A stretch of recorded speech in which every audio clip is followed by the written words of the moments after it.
और अगर ये हम सब भी जोड़ दें और भी अगर जो छिपा हुआ हो इन्वेस्टमेंट जो न दिखाई दे रहा हो हमें, तो 50 लाख करोड़ के एमओयू किए और 10 साल में 1 लाख करोड़ के लगभग केवल ला पाए, और वो भी जमीन पर कुछ नहीं दिख रहा है। और जमीन पर अगर दिखाई देता तो नौकरी रोजगार मिल गए होते। आज दोबारा इनको ना कहना पड़ता कि हम इतनी नौकरियां देंगे, इतने रोजगार देंगे। कि सरकार हमेशा ये बताती है कि हमने भुगतान इतना किया है, कि हमने 9 वर्षों में गन्ना मूल्य में इतनी बढ़ोतरी कर दी। सवाल ये कि आपने गन्ने का रेट कितना बढ़ाया 9 साल में, 10 साल में। अब तो आखिरी बजट भी आपका चला गया आपके हाथ से। और फिर जो डील में ढील दी गई है, उसके बाद हमारे किसानों पे कितना बड़ा संकट आने वाला है, उसकी तैयारी क्या की उत्तर प्रदेश की सरकार ने, जो अभी क्लियरिटी के साथ नहीं पता है किसी को। खबरें आ रही हैं कि बहुत सी चीजें आएंगी, एग्रीकल्चर प्रोडक्ट्स आएंगे, फीड आएगा, एनिमल फीड आएगा। तो हमारे उत्तर प्रदेश में ही grassland and fodder research institute है, उसका क्या होगा? केवल एक ही नहीं, गन्ने के अलावा आलू, धान या अन्य फसलों के लिए जो एमएसपी की बात की थी, जो गारंटी देनी थी, लीगल गारंटी एमएसपी की, वो आखिरकार सरकार ने कहां दे पाई? और आय दोगुनी कर देंगे। और महंगाई जिस तरीके से बढ़ाई है, क्या किसान की आमदनी बढ़ी, आय बढ़ी? क्या किसान वहीं का वहां रुक गया आर्थिक रूप से?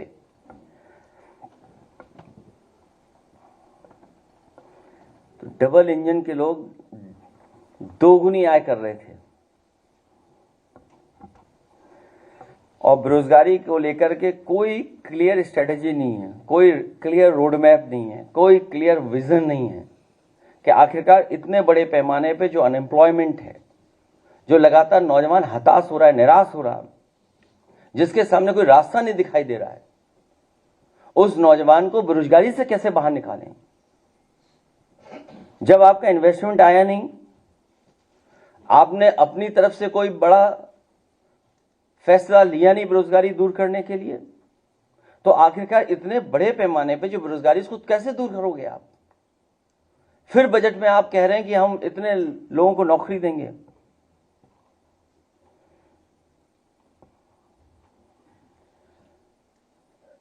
एमएसएमईज को लेकर के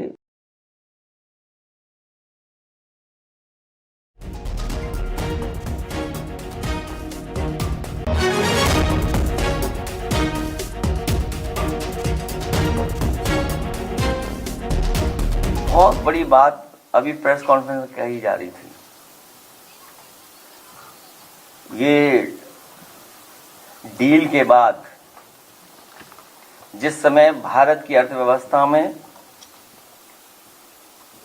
जो प्रभाव पड़ने जा रहा है, एमएसएमईज के ऊपर सबसे ज्यादा पड़ेगा किसान खेती के बाद।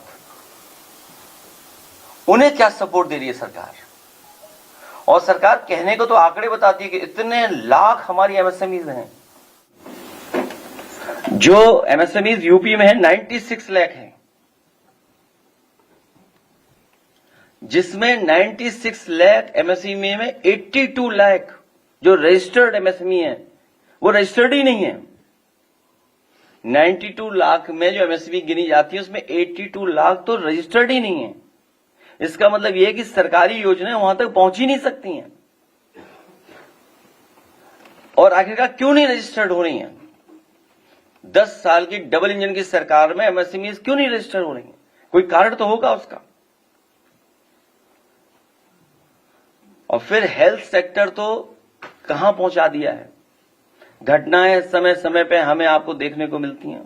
अस्पतालों की जो हालत है, चाहे वो मेडिकल कॉलेज हो, चाहे जिला अस्पताल हो, चाहे पीएससी, सीएससी, इनकी सीधी सीधी मंशा और नियत यह है कि सरकार का स्वास्थ्य विभाग बिल्कुल ठप पड़ जाए, जिससे लोग प्राइवेट में ही इलाज कराए जाकर के। ये जितनी भी इंस्टीट्यूशन है, मेडिकल इंस्टीट्यूशंस, उनको कितना सपोर्ट किया है सरकार ने। और जो खबरें मिलती हैं उसमें यही मिलती हैं कि अस्पतालों की दुर्दशा दिखाई देती है। मेडिकल कॉलेज जो शुरू किए, नंबर्स तो दिखाई दे रहे हैं, इलाज कहां है। मान लीजिए एम्स बने यूपी में 2, दिल्ली के अकेले एम्स को न जाने कितना बजट मिला है। सरकार बताए कि इनके 2 एम्स को क्या बजट मिलने जा रहा है। डबल इंजन की सरकार, उत्तर प्रदेश के एम्स दोनों जो बने समाजवादियों की सरकार के समय पर, उनको बजट कितना मिलने जा रहा है। हेल्थ सेक्टर में एमएमआर, आईएमआर, स्टंटिंग, न जाने कितने इश्यूज हैं जो डेटा दिखाई देता है। अभी सुनने में मिला है जो कई जिलों में गलत दवाई दे दी, मैनपुरी में, बगल के जिलों में, बच्चों के स्वास्थ्य के साथ खिलवाड़। कफ सिरप का किस्सा हम और आप जानते ही हैं। जब तक वो खत्म होती कहानी तब तक लेव 52 की कहानी आ गई।